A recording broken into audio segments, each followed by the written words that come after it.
萨基娜生完孩子的第4天，阿里给她带来了一个燃气取暖炉，还帮她加固新房的外墙，防止冷风吹袭。早上，伊尔达正在费力地把橱柜和煤气灶从帐篷搬到新房里。虽然阿里多次提醒他，新房里不适合做饭，尤其是刚出生的宝宝和瑞秋都需要特别的照顾，但伊尔达和萨基娜还是觉得在外面的简易帐篷里做饭太不方便。罗亚今天有些闹腾，在一旁哭闹着，闹起了小情绪。她时常这样，以此来获得妈妈的关注，达到自己的目的。昨天，罗亚度过了一个特别的4岁生日，阿里给她准备了一个专门定制的生日蛋糕，一家人在一起围着她庆祝生日，度过了快乐的一天。昨天的兴奋过后，今天的她好像一下子感到失落。萨基娜悄悄地在她耳边说道：“你已经长大了，不该再这样哭闹了。”听了妈妈的一番话，罗亚似乎意识到自己已经不再是昨天那个小女孩，而是一个懂事的4岁大女孩了。罗亚拿着她最喜欢的漂亮裙子，让妈妈给她穿上。昨天她生日的时候也穿过，像是专门为她准备的公主装。萨基娜又再次对罗亚说，她已经长大了，不能总是哭鼻子，而瑞秋还小，需要好好照顾。萨基娜对罗亚有很大的期望，毕竟她已经是家里的大姐姐了，不需要她帮妈妈干很多活，但至少要让着弟弟妹妹，还要帮忙照顾他们。伊尔达将阿里此前买的燃气灶搬进了新房。随着秋天的到来，天气渐渐变冷，山区的环境也变得更加恶劣，风越来越大，在外面做饭的日子变得艰难。屋外突然传来汽车的声音，阿里的货车停在了门口。他今天为萨基娜带来了一个生活中必不可少的设备。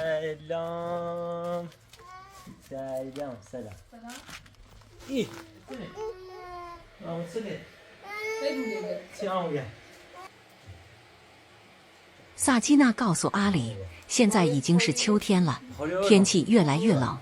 阿里说别担心，他今天带来了一个燃气取暖炉。看到新房里的燃气灶，阿里说不应该把灶台搬进屋里。萨基娜告诉他，外面风大，炉子根本点不着火。阿里又叮嘱他，千万不要在屋里炸东西，这样对婴儿不好。说完，阿里就把燃气取暖炉从车上搬下来。要安装这台取暖炉，需要接入天然气。阿里告诉萨基娜，他已经和地主穆罕默德沟通过了，大概需要400米的软管才能通上天然气。他后续还要去城里把软管买回来才能安装使用，现在就需要计划取暖器的安放位置。萨基娜看了看房间，觉得就放置在角落里即可，暖气会更均匀地散开。萨基娜让阿里明天就尽快把取暖器安装上。现在天气越来越冷了，特别是在山里，海拔高，气温比城里低得多，晚上孩子们睡觉都怕冷。阿里让萨基娜放心，他会尽快把取暖器安装好。随后，阿里又告诉萨基娜，孩子的出生证明已经办好了，他会去城里取回来。萨基娜给孩子取名为阿萨姆，一个在波斯语中常见的名字。萨姆的到来给萨基娜带来了更多的希望。阿里现在要准备开始工作了，他需要加固新房的外墙，以抵御山区即将到来的严寒，保护萨基娜和孩子们，特别是刚出生的小阿萨姆。阿里随即开始行动，搅拌水泥浆，准备覆盖在外墙上，加固墙体，堵住小孔，防止寒风渗透。伊尔达在厨房的角落忙碌着，开始煮米饭，为午餐做好准备。忙完手头的工作后，他还要去帮着阿里。现在，伊尔达拿着簸箕，开始筛除和沙中的较粗颗粒，确保混合材料更加均匀，保证外墙的加固效果。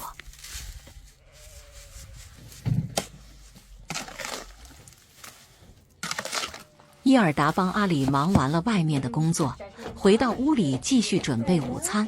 萨基娜在一旁照顾着小萨姆，陪着孩子们。阿里问手套在哪里，伊尔达告诉他就在外面。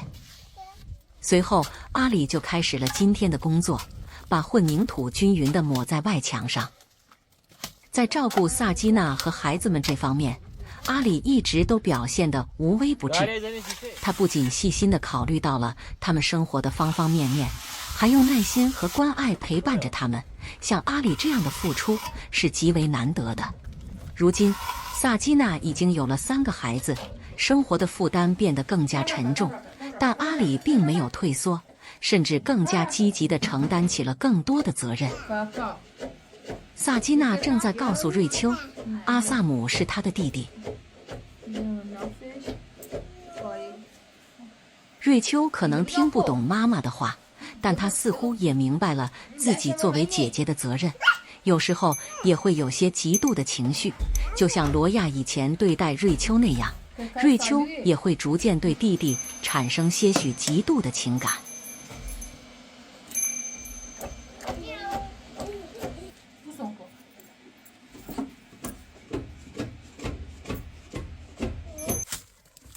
随着混凝土的覆盖，原本的墙体变得更加坚固，这也是一种外在的装饰风格。阿里现在心中只有一个念头，就是要确保新房能够抵御寒冬的侵袭，保护好萨基娜和她的3个孩子。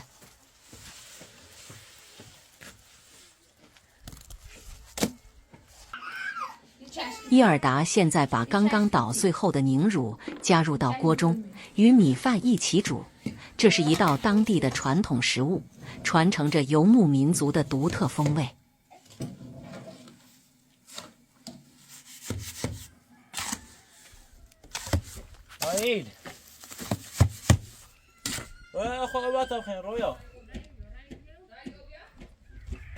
阿里现在要准备加固墙体的上方，他要在木板下面垫几块砖来增加高度，这样能够方便地对墙体上方进行抹灰作业。忙碌了一番后，他停下来休息一会儿，喝口水，陪着小瑞秋玩耍。